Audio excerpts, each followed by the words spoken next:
first thing I knew to look at were the walls. If we get in here, we need to strategize our sleeping arrangements. Quite boring. It was cool at first, but like The longer I was in the game, the less, well, actually, the more immaterial the money felt. Oh, like I'm in Squid Games. that really broke my heart. Eating the food there, I somehow understood why England colonized the world.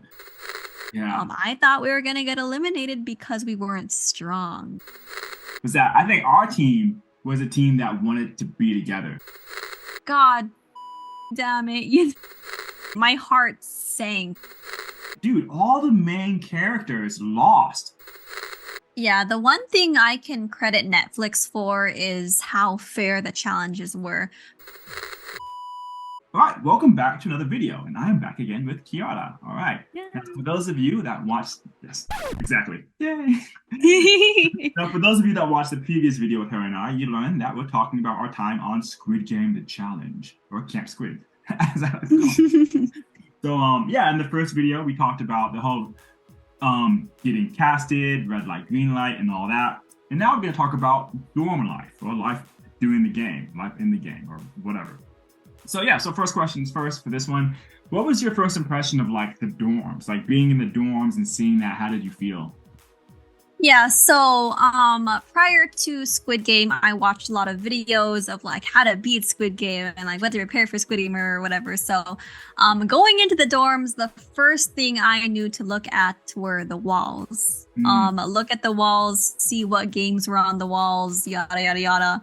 And so I looked at the walls and I kind of like convened with Nayo, and I was like, oh yeah, over here is marbles, over there is tug of war, or actually not tug of war.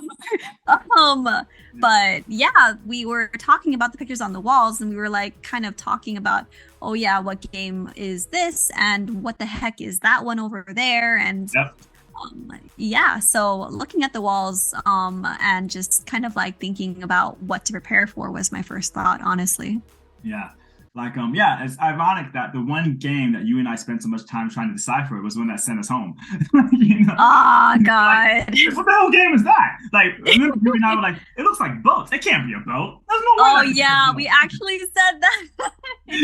They're like, is it the subway game where they're doing things? There's no way. That can't be boat. That's a boat. That's not a boat. No, that's not a boat. That's not a boat. We should have trusted our gut, dude. We were fools. Yeah. Oh my goodness. Yeah, like I remember on the way back from red light, green light, I was next to Chad, and him and I were talking about perhaps there might be a melee or something, because I was still thinking that the show was going to follow the Korean drama's footsteps. And I was like, if we get in here, we need to strategize our sleeping arrangements. I was like, my people right now include Kiara and Bridget and Hallie. Those are my people right now. So like they're coming along. And so like I was really trying to strategize with Chad. So when we got to the dorms, Chad and I chose our beds strategically. Like he chose the bed right by the door, so when they would come in, he knew something would happen. And then I chose the bed right by the bathrooms on the bottom with Bridget. So like if there was clandestine meetings happening in the middle of the night, I could listen in to people strategizing and stuff. Yeah. And I think you chose the bed up top as a lookout or something. And I remember thinking, if there's a melee, maybe people are gonna have to like rip off the numbers, or they might give us like handkerchiefs or flags that if they're taken away, you're done. So let's have our fortress like a prison block where we can hide people. And like, I remember when I first got the door, I was checking under the beds to make sure there's enough space to hide people. And I think Joe and his people, they're like, number 357, what you doing? And I was like, nothing. Don't worry about it. And I was like, okay, we could probably hide a bunch of bodies into here. Okay, so we can hide our crew. Okay, yeah. Yes. Chad and I can do defense. All right, good. Yes. But yeah, but like, I think for me, the most surreal moment of being in the dorm was when they did the piggy bank money drop. Do you remember that moment? Oh, I remember that. Yeah. Yeah, it was actually quite boring. Like, not to talk about, but in the show, like in the Korean drama, like the money gets dropped in quick and it's done. It's like, and everyone's watching. But like in our version, it took like 20 minutes. Like they was dropping money. Yeah. Exactly. Like at first we were really excited, like the lights were going down and everyone was waiting for something, and you see this piggy bank coming from the ceiling and we're like, oh my god, there it is, and it starts filling with money and we're like, oh my god, this is money. But then it just kept going and going and going. And we're like, yeah, more money. So we were literally standing there for like 10 minutes straight just watching the dollars pour in. And yeah, honestly, like it was cool, but I don't know, I think I expected it to be bigger or something. It was just like just an empty piggy bank that was, I guess, the size of maybe like me or something if I were curled up in the fetal position, I guess. But yeah, it was cool at first, but you know, like it got old after the first 5 minutes straight. So Like I think halfway through, I think I was talking to Roland or somebody, and I was like, "Do you reckon that's prop money? That has to be prop money, right? There's no way they got 400." yeah. Yeah, and like I remember I was talking to people back home, like people who I could trust and not break the NDA. That like the longer I was in the game, the less, well, actually, the more immaterial the money felt. So like when I was in the game, ironically, seeing like the dollar amount on the wall, like above the stage, it didn't really matter that much to me. Like it felt immaterial. But what did feel more real and concrete was the number of players left. Like that's when I felt like, oh, like I'm in Squid Games. Like I'm in Squid Game. Like, hey, like not everyone's gonna make it. So was there a point in the game? Was there anything in the dorms about dorms that made you feel like, oh, this is actually still competition? Like like people are going to be eliminated. Um, yeah, so yeah, I definitely didn't think about the money going up to be like, oh yeah, sweet, I'm gonna win that money. This is really exciting or whatever, because it didn't feel real. It just felt like a number on the screen. But I guess whenever we would come back from a challenge and the beds would be taken out of the dorms and people who I didn't expect to get eliminated just wouldn't come back to the dorms, right? Like during the Dalgona, I would talk every now and then to Cookie. And then after Dalgona, just one, not seeing him, and also seeing Chad be like, oh man, my bro is gone, that really broke my heart. So yeah, just seeing the beds disappear and my friends disappear, that really f***ed me up. Like Richard was gone, and that f***ed me up. I was not happy about that. I was not happy. Yeah. Yeah, like Richard was gone, Cookie was gone. Ayana's first buddy, Amanda, was also gone too. And that's when we kind of like Ayana into our crew. And even my friend Emma, who I had just gotten cool with the night before Dalgana, she was gone. I was like, ah! Yeah. Yeah, that was tough, dude. In fact, this kind of leads me to like, my little cry episode. But before that though, I do want to explain to people like, the dorms itself, we had at that point, up until we got out, it was like you had a game day and then you had just like a nothing day. And the nothing days, for me, it felt like 3 weeks of like regular time on the outside. Like you were just in there, no concept of time. You only had the feeding schedule to go by, which you didn't know when your next meal was coming. We only had like 1,000 calories per day. So everyone was kind of low energy, but still people were walking around and talking and getting to know people. And you can only strategize for so long. So people were having like, real heartfelt conversations and sharing and opening up. So for me, like by day, like, 3 or 4, I felt like I'd known these people for such a long time. And like, we had such an invested interest together on seeing each other survive. Because we knew at one point it would come down to like, you versus your friends. But at that point, it was still like very much like, chance games and team games. So like, yeah, like, it felt like I was in there with you guys for like half a year. Like, yeah, I really did. Yeah, the eliminations became kind of like little mini deaths. Like they became kind of brutal. Yeah. How did you feel about that, or things like that? Yeah, just having nothing to do for days on end for a week straight, but talk to you guys. Definitely, the relationships were built very fast and they were very deeply rooted. Like I felt like I knew you more than some of the people I met in college and known for like years. So having nothing to do but talk, I like literally just poured my life. Here it is on a platter. There you go, friend. So that really helped connect you to people. And at the same time, when those people just get ripped away from you, you don't see them again with no warning. It was also very like eye-opening and frustrating and disappointing. So yeah, really hit hard. Yeah, like I think the thing that got me kind of emotional towards I think the day before our game, our challenge was like I didn't expect Bridget to not make it past Dalgona. Like, she had Yeah. a circle and everything too. I was like, yeah, I remember saying like we have to get triangle, that's the best shape.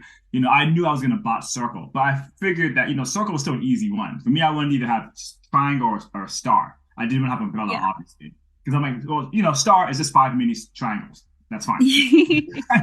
But I would have messed up circle. Somehow, some way my hand would have slipped and it would have cracked. And I think that's what happened to her. And so like, but I'd not anticipate her not making it. Like, I thought Mm. she would lose, with us, like in the tug of war or something. I don't know. I thought she would have lost with us later on down the line. So, think the day before our game, I was trying to psych myself out because, like, the whole debacle and surprise about how the shapes got assigned us in Dalgona. I was like, oh, even if we do think we can control our outcome, there's going to be a twist. So I was like, yo, what if I have to go up against, Kiara and Haley? Like, I don't want to do that. Like, what if we line up together on a team and then like, all right, these teams, you're cut in half or some crazy nonsense. And then, like, I've got to, like, potentially be in a situation where I'm sending my mates home. And if that happens, let me get used to that now. Let me go ahead and feel those emotions now and be okay with that. So, I can continue on for them or vice versa. And that's when the little tears came out. And I was like, it sucks. Yeah. I'm glad I got out of my system before the day of the challenge, though. Like, I'm glad I got out of the system then and there. But, yeah, it was just like psychologically more impactful than I had prepared for to see your friends not be there and then think that you could be sending your mates home. But anyways, eliminations were tough and all that. So if you guys are watching Squid Games, know that the eliminations, there were real emotions on the line. Yeah. All right. But talking about something else that was tough, let's talk about the dorm food. Like how did you go with the dorm food? How was your experience with that? I know we talked about it in the dorm, but let's try to remember it now. Like, what was it like for you? Yeah, so luckily they kind of like weaned us into it with the hotel food being so bad, but it didn't really impact me until I'd say the first challenge. We didn't enter the dorms yet, but it was still Mm, very much dorm food. mm. When we were in those little tents, not the ones on set, but the one before that, I forgot what it was, but essentially we were given plain boiled chicken Oh with, yeah. yeah, with veggies. And that was Peas. like one of the first dorm foods we had. And I was like, oh my God, Yeah. I've never had boiled chicken before. This is so dry, so Yeah. disgusting. I cannot eat this. So I literally only got like 4 bites in. Yeah. And I was like, no, I am done. So that was terrible. I was scarred. I was like, there's no way I can eat food like this. Yeah, like I think the way they got us was the hotel food was straight up nasty. Like it was just gross. But the dorm food was just bland. Like it was Yeah. just sustenance and not enough. It was just enough to keep you awake. But like eating the food there, I somehow understood why England colonized the world. I was like, oh, I would probably do the same thing too, bro. Like if my food was like this, okay, I kind of understand now. But but I think the day that we got eliminated though, they had brought back. I think everyone's favorite food had been meatballs. That was like one of the best ones that they kind of brought back. I think it was what fried rice and egg. You remember Yes. any of the greatest hits for you from the dorm? Yeah. So, in comparison to the rest of the dorm food, the meatballs with the rice, I think, were everyone's favorite because it tasted like it had some seasoning on it, Yeah, which was crazy because the chicken, no seasoning, oatmeal, nothing on it. Like the meatballs, it actually had some sort of flavor. It wasn't eating cardboard, right? So that was a fan favorite. And of course, the egg, who doesn't love a good runny yolk? mm. Though it wasn't really runny, it was flavor though. Yeah, Yeah. But yeah, honestly, after living off of no more than 1,000 calories a day, eventually I began eating everything. Like the first time I got boiled chicken, I was like, no, no more than 3 bites, I'm done. The second time I got boiled chicken, I'm like, I gotta get my calories in, I'm starving every day. So yeah, it was kind of like a do or die kind of thing, and my standards just dropped lower and lower with each passing day. Oh yeah, definitely, definitely. It's kind of like that. What's that old adage? Like, hunger is the best spice. It's definitely that, dude. Yeah, that literally was it. Like there were these really big, bulky guys who obviously like lifted weights and ate thousands of calories a day. I asked them like, how are you getting by? Like I'm 100 pounds, you're like 3 times my weight, and I'm barely surviving. How are you surviving? And they're like, Ayo, I drink tons of water to fill my belly. Like I'm barely getting by. So yeah, hunger really, really messes you up. Yeah, and like the water thing too. I was drinking so much water, and it gives you something to do too, because you drink a lot of water, then you go to the bathroom. At least that's a whole afternoon right there. Yeah, a whole activity. But yeah, because sometimes you go to the bathroom, sometimes you go outside. Depending on the challenge. So yeah. Yeah. There was a time where the bathrooms, they were like broken or something. I forgot what it was, but like they had no choice but to bring people into the portable bathrooms that were outside. Yeah. It's like a little potty field trip. It was fun. All right. Well, let's start talking about, let's talk about I don't know if it's sad or not, but we'll talk about our elimination. So like,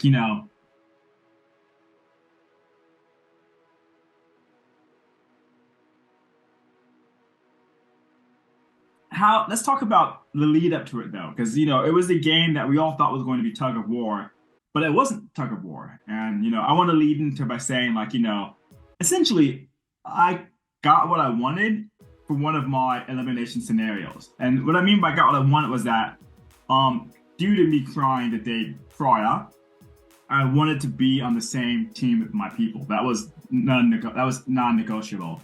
Like, I definitely wanted to be on a team with you and Haley and Ayana and Madison. That was like, my core standard for what I was going to be, because we still thought it was going to be a team-based game, and we still thought it was going to be tug of war. So I think, when we got to the white room, there were, they made us get into 8 lines, and there was that whole debacle with line 7, and poor Onar? Yeah, poor Onar, and he had to go join another line. But when they were divvying us up, I remember I'm not going to say the person's name, but someone came to ask me to join their group, and I think they just wanted just me to join the group, and I was like, no, I'm not leaving my people. Yeah, I remember that. Like, come join us. But I don't know, what did you think though? Like going into the last game though, what was your like mental state like? What did you reckon gonna be? Yeah, I knew for sure I wanted to stick with our group. So our group at the time was you, me, Ayana, Madison, and kind of Hannah, kind of Haley. Haley. Haley, Haley. I feel so bad. I always say her name wrong. Yeah, exactly. But of course I knew they were like also kind of part of other people's groups as well. But yeah, just I wanted to make sure that my people were together so that we could get off the other end all together. So I was really happy with that. But honestly, as we got the entire group together, I kind of like looked down the line and I'm like, oh my goodness, we're all like girls, So honestly, going into it thinking that we were going into tug of war, I thought we were gonna get eliminated because we weren't strong. Only half of that is true. But yeah, I was fully prepared to do my best, but I was happy with whatever happened because I played by my heart, right? I didn't play to win. I played by what I believe was right. So like, yeah, I just got into it thinking, hey, if I'm going to go out, at the very least, I'm going to go out with my bros, with my family. So yeah. No, I was the same. Like, I think it was kind of funny though seeing the other teams react to us because, like you said, we had a lot of women on our team. We also had some older people on our team, so everyone's like, oh, team 8, yeah, we can kill these guys. we got this in the bag. But I remember doing my MIV prior to the game. I was such a cornball at that point. I was like, yeah, the power of friendship, we're gonna win no matter what. Like, but one of the things that I do think that still rings true for us now, due to like the Facebook group that we all have, was that I think our team was a team that wanted to be together. Like it was 2 groups that came together And I think it wasn't necessarily like, a circumstance-based team up. Like, Joe's group, for lack of a better term, they're tight. They're still tight. Like, they're still talking in the Facebook chat. They're going to the UK in August. Like, they're tight. Our group, we're still tight. Like, you and I were tight. Hannah and I were tight. I'm still tight with Kat as well, who was part of Joe's group. So, at least with our group, there was a feeling of we wanted to be together come what may. So, I was at least happy about that. But, it was a bit annoying seeing the other teams being like, oh, we could totally take them. Yeah. Yeah. The team that got us when they pulled the balls out of the box. Yeah. When they found out they were going up against us, they were like cheering and hooting and hollering and all that stuff. And I was like, hey, yo, you can kind of like not make it so obvious, like, damn, okay, I get it. But yeah. Yeah. They're like, oh, okay. Yeah. And I was like, hey, come on. I was like, we can still, like, come on, bro. Because even like Joe, was trying to strategize. Like Joe and Elliot was trying to strategize with me as well. But like, we'll dispense the weight, evenly, or like the muscle evenly throughout the team. And then, we'll have a rhythm and stuff. And it isn't so much about being strong. It's about catching the other team off guard or unawares. Mm-hmm. But lo and behold, we were all caught off guard. We were all caught unawares. Like, I remember thinking when I saw the set and I saw it was, battleships, or I guess warships, which is the copyright-free version. That was the first time I actually thought, oh, I'm on TV. Like, this is a Netflix production. Like, there were cameras on cranes. Yeah. I just felt like I was on like a massive like game show from like Nickelodeon in the 90s. I felt like I was on TV. That was the first time I was like, oh, this is a show. Like, this is a production. Yeah, honestly, seeing the sets, like not just warships, but also Dalgana, the quality of the sets, the quality of the production, that was what really made this whole experience worth it, because just the twists and the turns and just being teleported to a completely different world because of how cool the sets were. I was like, damn, this is really cool. This is such an experience. Yeah, even the stairs were cool. Like, they made us, I think, the way they first showed us the stairs, they kind of did us dirty. It was after what was, I can't remember what it was. It was the first day of nothing, and they made us think that we were. Oh, it was after 200 got eliminated, and that weird, like, he got voted off the island. Oh yeah, and then they're like, players, the next game starts now. Actually, no, that's not sounds. It's a very English. Players, the next game starts. There you go. Now. There it is. And they sent us to the stairs, and then they made us do it again. They're like, oh, you guys can look happy. We're like, what do you mean look happy? We're all traumatized. Yeah, exactly. Yeah, they it seemed like they were trying to, I don't know, like when I saw the stairs in the TV show, I thought it was gonna be like one continuous staircase, but it was like obviously separated and you had to go from one set to the other.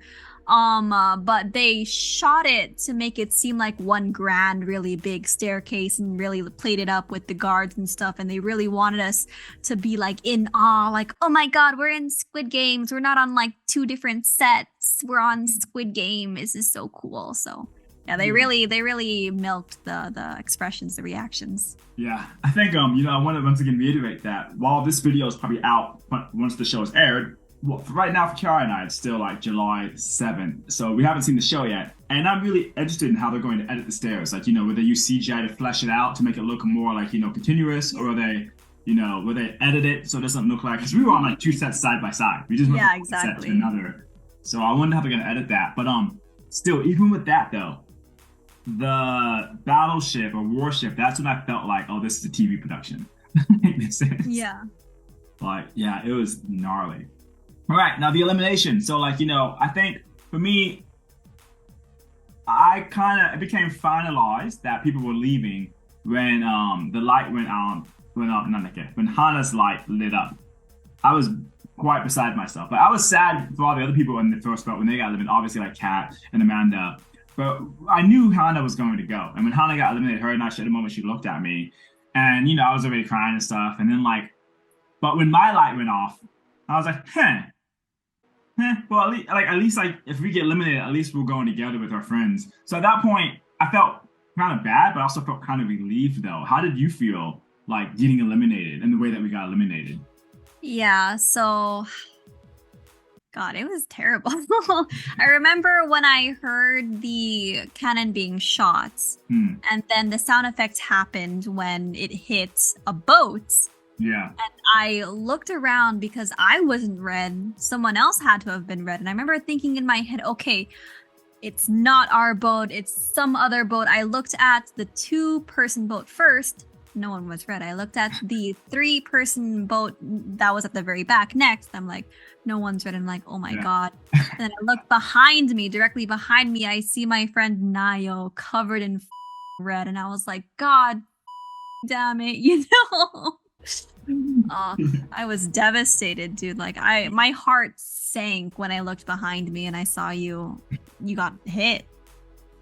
Yeah. Yeah, it sounds so traumatic, like we were in war or something. But yeah, no, really, that's what it was. Like, yeah, dude, like it was tough, man. Like I'm not, I don't know how they're gonna show it. But yeah, like, and I'm sure the other teams probably went through it too. Like, people were crying and it was just tough. Like it was, bro, they did us dirty. Like I have to give credit where credit's due. Like they amped up the drama in that aspect as well. And I think, I would have liked to stay on maybe 1 or 2 more games just to see how much more psychological warfare they had in store for us. Yeah. Yeah. That was, oof, man, that was bad. But like, but then immediately after we lost, we got whisked away to the party bus. Do you remember that? Yeah, that was a good time. Like especially with the people that got eliminated, especially I forgot her name. Was it Amanda? The kind of older woman from Australia. Yes, Funny exactly. one. Yeah, yeah, Amanda from Perth. Yeah, like she was just she really brightened up my mood. Like we all went on the bus and the producers were really nice and there was like actual food on the bus and I felt really happy and everyone was happy to eat the food and the spirits were high. So yeah, everyone was excited and happy to have each other and to have food. But honestly, like there was a part of me, part of the trip where I literally just looked out the window, like all wistfully and stuff, being like, oh, my journey's over. Yeah. But as soon as we got back to the hotel and we saw a bunch of people waiting for us and like peeking over shoulders and stuff, and then we got into the room with I think it was psychiatrist or psychologist, I forget. Yeah, the therapist, yeah. The therapist, yeah. Like we got to unload our feelings and then I just felt good again because I forgot what the conversation was, but like Amanda brought up, oh man, everything was terrible, the underwear was terrible, I like to wear G-strings instead. And I was like, hey, thank you for that.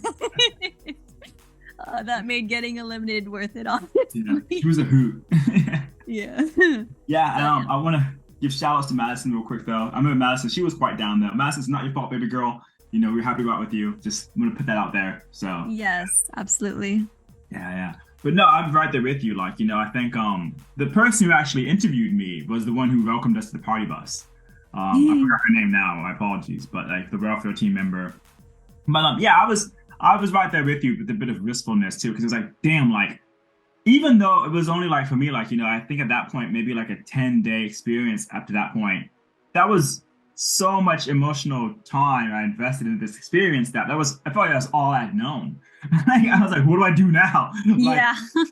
What do I do now? Like, I kind of wish they would have killed us for real. Like, that whole like existentialism, like that whole existentialist crisis. Is that a word? Existentialist. Well, it is now. You know what I'm trying to say though. Yes. I can't speak. Existential, right? Yes, the whole existential crisis that followed was, it was unexpected. Like I didn't expect that to happen. And I'm happy that a lot of us kind of went out together with the people who were there because I know there were some of us who weren't ready to go. Like I remember Brownie, like she didn't want to go back to France. I didn't want to go back to Japan. I didn't want to go back to my life here just yet. Like I don't know, it just felt like there was more to do. Yeah. Yeah, I definitely felt that, but what really helped me out was just the understanding that although I only got to experience like 3 challenges or something, the fact is we beat out 75% of the entire cast. Yeah. And that's not something to look down on, right? Like we were literally our achievements were amazing ultimately. Yeah. And this is an experience that everyone who got out in red light, green light couldn't experience, and ultimately the entire world. And it's just, there's just so much to be grateful for at the end of the day. Yeah, definitely. And like, I remember, when we got to the hotel, the one of the guys who got out doing Dalgona, he was like, "Yo, have you guys heard? Have you guys seen the news about red light, green light?" And I was like, what do you mean? So I remember reading the articles, and I can understand that people who got out from red light, green light were a bit testy and whatever, but some of them were claiming that it was rigged. And I remember thinking, like, dude, all the main characters lost. Like, we all lost. Like, I was not main character, but all the main characters, half of them lost Dalgona. The other remaining ones, they got eliminated out via warships. Like, for example, 432. He got eliminated during warships. And I was like, yo, if they wanted to keep him as like the protagonist, they would have done something, but he's out with us. So like, what kind of narratives are they going to spin and weave from this point forward? And it did make me happy to see other people who were like favorites also eliminated, because I knew that like, at that point, like, there's nothing that anyone did. Like, production didn't come for us. We didn't make a mistake. It was just how the cookie crumbled, I guess, or how the battleship crumbled. Yeah, the one thing I can credit Netflix for is how fair the challenges were, because they were really, really, really good about having unbiased third-party adjudicators, making it so it was completely objective people who weren't part of Netflix to judge it, so that there wouldn't be any risk for favoritism or bias or anything. Like especially the Dalgona ones, they had this third-party adjudicator with pictures and like rules and stuff, and she was really, really, really intent on ensuring people who passed actually deserved it. So yeah, I kudos to Netflix on that one. Definitely. Actually, speaking of Dalgona, let's go back to that a little bit too, because I remember that was the second time you and I passed a challenge together, and I was very happy to see you come out of there. I think we were in the same corner too, and like I think we were also swapping ideas of what to do. Like, if you guys have seen Dalgona, I don't know if I can edit it. I hope they don't show me, because it was disgusting. Like, I think I harassed my Dalgona. Like, it was bad. It was gross. Yes. But yeah. But making it through that, I think we hugged again, because I came out and I was with Forrest and who's the doctor that owns a pizza shop? What was his name again? Oh, I don't know. Rich, or the old man who owns a pizza shop. I can't brain fart right now. I'm sorry. Who you are. Everyone knows who he is. I'm sure I remember it later on. It's not Richard. Is it Rich? I can check WhatsApp real quick. Yeah, he runs a pizza shop in like Pennsylvania, Philly, or something like that. It was his birthday that day, I think, as well. Rick! Yes, Rick! Yes, Richard, Rick, same name. Yeah, Rick. Yeah. So I came out and I saw Forrest and Rick. And then I was like, all right, Kiara's gotta come through. Kiara's gotta come through. And he came out and we were like, oh, hell yeah, we did this. And I made it up again just to show that, like, we did survive another challenge that some people didn't. And then when it was our time to go and battleships or warships, it was more like just up to chance, I feel like, Yes. Our team was on the correct path. We would have sunk the other ship, but the rules had changed. So instead of having to get all 5 people of a ship or whatever, it was only, you had to be like 3 or something. So, instead of all 4 ships, you only needed 2 ships. Yeah. So, we were on the right path, but we just ran out of time. Yeah. But, I did like the way we lost, though. Like, I was happy that we all had a little pizza party to chill afterwards. I'm happy that we went on the town to see London and stuff. How was it for you post-game? Like, trying to transition? Well, actually, we didn't even transition back to the real world. It was like this weird purgatory between the dorms and the game, and then the London field trip, and then going up to the airport. How was that time for you? Yeah, so I never really felt like I left the games until I got my stuff back. But until I got my stuff back, first we got to the hotel, we talked about our stuff with the therapist, and then we got our hotel rooms, and you turned your stuff to the people, but you wouldn't get your stuff back if you had an interview. So until then we kind of like hung out, and we were still kind of like in that Squid Game loop, because we didn't have contact with the outside world, and we still had like interviews coming up. So after I had my interview and after I got my stuff back, I was like, oh, this is my contact with my old life. This is what takes me back to, instead of player 362, I am now Kiara Mendaros, So got my stuff back. I could contact my boyfriend. I could see my work messages. Ew. And yeah, it was just that realization of, yeah, I have a life to return to. Yeah. Crazy. Like, for me, the first night, because I didn't have a MIB after we got eliminated, so I had all my stuff back. I must have called my poor cousin like 4 or 5 times because like I just couldn't go from sleeping in the dorms to having like, and the rooms were pretty big for the hotel, to having like this big empty room that was just quiet. Like I couldn't cope. Yeah, it was tough, man. Like I think in the dorms, like people would talk even before lights out. I mean after lights out, and then like people would get up and talk before lights turned back on. So yeah, there was always something happening in the dorms. Yeah.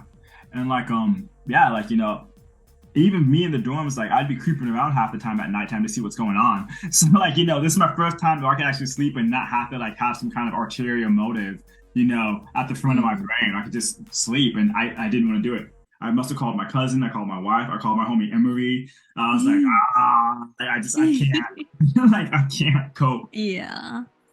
And then the next day, while Ayana and I were waiting for you guys, we did walk around the hotel for a bit. But I really think that the excursion out to London, like shout outs to forget everyone's names right now because I didn't plan to talk about them. But who was the girl who lived in London who took us to Seven Camila? Yeah. That's her name? I don't know. I think. Was it Camila? Not Camila. I know one of them was Riley. Riley was the guy with the dreads, right? Yeah. There was Scott. Was it Camila, the Desi girl? I don't know. I think everybody it's been almost half a year since all this happened. So sorry everybody, I'm forgetting everyone's names. Like, and then we had to unfollow each other on Instagram as well because right now we're still beholden to the NDA. Yeah. But anyways, I can't remember. I'm having a brain fart. But anyways, like I think the excursion out to London was quite good for us because it was like a good cap off of the experience. Like it was for a lot of us, it was our first time in the UK. Exactly. Hanging out as friends in the real world. When like a week prior, we were all strangers. Yeah, I don't know. How was that for you? The going out part. Yeah, so traveling is a huge thing for me, especially growing up. I wasn't able to travel much, especially internationally. So being in the UK, it was just like, oh my God, I'm in a really big city in a new country. So I was super hyped about it. And it was especially crazy that I was there with people who weren't my boyfriend, I guess, because I've only ever traveled like with my boyfriend. I was about to say like kind of like a solo travel, but like I guess it wasn't because I was with my friends. But yeah, it was just a completely new experience, and seeing the town when we were kind of not supposed to. But we did anyways because we're rebels. What are they gonna do? Eliminate us, So yeah, it was really fun just like hopping bars and having a good time and getting to know our Squid Game friends outside of the dorms. And yeah, it was just such a memorable experience and a great way to wrap up the experience. Yeah, I concur. Actually, I want to put up a photo of the group picture that we took by one of the statues because there were 2 guys who photobombed us. Like, I was like, who the hell are these 2? These guys Yeah, I remember like I was seeing 2 guys sneak off after the picture was taken. They looked very suspicious, and then I looked at the photo in the person's phone, and I'm like, these were the guys that were sneaking off. So they plotted this. They knew what they did. So whoever has that picture, make sure to blur those guys out before you post it on social media, because we can't give them the fucking satisfaction. Yeah. Like literally, they know who they were sneaking up on and who they were photobombing. But yeah, it's kind of like stolen valor, so we can't give them that. But, exactly. But yeah, I think that's basically it for us for our experience. I think we covered a lot of ground. Lastly, do you have any advice you'd like to give anyone who would think about being on Squid Game? Maybe if they do season 2 or season 3, any advice you'd give someone who's thinking about going through this? Yeah, I guess watch the show, and as you watch the show, pay attention to the people that they're interviewing who are getting interviews and stuff. Hmm. There were a lot of people, myself included, who went through the majority of the game without getting interviewed. Yeah. I only got interviewed because I had like a tragic ending scene and I was the last person to get like shot down and that happened. So other than being in a fortunate position where you had a really big moment in a challenge, who are the people who are getting interviewed throughout the games, right? Like what makes them stand out? Is it how they look? Is it how they act? What do they do in the dorms that they're showing? There's just so many people to choose from and so much happening throughout the day to be selected to do these interviews. Honestly, there has to be something that caught the producer's attention. Yeah, So definitely. yeah. Definitely. Like, I feel like, speaking about production, I think there might have been some tinkering behind the scenes, not for games being rigged, but I think maybe I think the production team was probably trying to think of a narrative, how to fit that, and then tinkering with people who they thought could have fit that narrative. But then they had to, readjust the narrative every time you got eliminated. So definitely, Yeah. yeah, what you're saying is great advice. Like, make yourself appealing to the production team. Yeah. Yeah, but also emphasis on the be true to yourself because this is a rumor. I can't confirm it.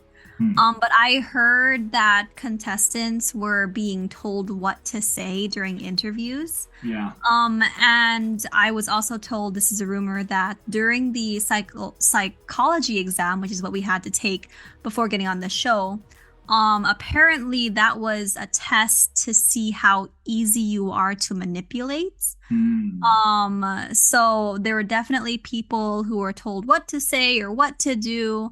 And I don't know if it's because either the producers thought they were easy to manipulate, or maybe they were just so hungry for screen time that they knew, hey, this guy will do whatever we say. Hmm. But those people typically came out to be assholes, honestly. So, Yeah, just keep a strong head and know that this stuff is going to go out for the world to see and may or may not affect you for the rest of your life. this is So maybe true. the screen time isn't worth it, you know? This is true. This is true. I'm looking at everybody who was, involved with the whole cheeseburger stealing. Yeah. Yeah. I guess before we finish this video about Squid Game, any favorite moments from the show that you want to share with people? Ooh, I punched Nayo in the face Oh, so yeah, you violently. did. Yeah, you totally did. Yeah. And I kind of walked right into that Yeah, one he too. was so traumatized he forgot about it until I reminded him just That is true. Yeah. I But think you were yeah, making a joke. And then you yeah. actually punched me for real. I was telling him like we were just talking around, and I was telling him about a story about how I accidentally punched my boyfriend in the face. So I sat him down. I was like, okay, this is how I did it, right? I came up to him and I'm like, I'm gonna punch you in the face. And like I swung my fist at him, right? But I didn't mean to hit him, okay? I did not mean to She hit meant to him. hit me. She meant to hit me. But Yeah. but I got him right in the nose, dude. His nose broke, it Yeah. shattered, blood was No. everywhere. But yeah, poor Nayo, he was traumatized. Yeah. That was fun times. Oh, dude. I think one of the fun times I liked a lot too was when we got the Vaseline in the middle of the night. They were sneaking it out to us. Yeah. Woke us up like, hey, here's your Yeah. Vaseline. Yeah, it was literally right when we were about to sleep, and like I was wide awake waiting for my Vaseline. I was not going to bed without it. So. Yeah. Yeah, that was fun too. Oh, one more thing. I think this kind of lived in my head rent free for a while. When because like you and I we were like attached to the hip basically, not the whole game, but we were a unit of a bigger unit. And I remember we were having the pizza party after we all got eliminated, and one of the other contestants was saying like, "Yeah, it was always funny watching you two walk around because it was like some kind of cartoon like duo. It was like Yeah. this giant guy and this little girl who were always walking around together." And we were like, Yeah, that "Yeah." was really cute. Yeah, that's us. That's us. I thought that was fun. That was fun to hear that. I like to hear that. All right. Yeah. Well, once again, everyone, thank you for watching this video. Yeah, once again, I always say once again, I want to reiterate that we did shoot this months before the show debuted. So some of the things that we talked about in the show might not have made it to the show, or they might have been, displayed in a different light or things of that nature. So yeah, I just want to reiterate that we did shoot this and record this before the show came out. Yes. All right, and if you like this video, please leave a comment, please like, please subscribe. That would help me out a lot. I'll put Kiara's links in the bottom, and we still have 2 more videos coming up with Kiara and I. But yeah, but also if you were on the show, please feel free to comment and tell us about your experiences. If you weren't on the show but you wanted to be on the show, please talk about that. And if you got out doing red light, green light, please share that as well. All right, there's so many of us. We are legion. Legion. All right, well, thank you very much.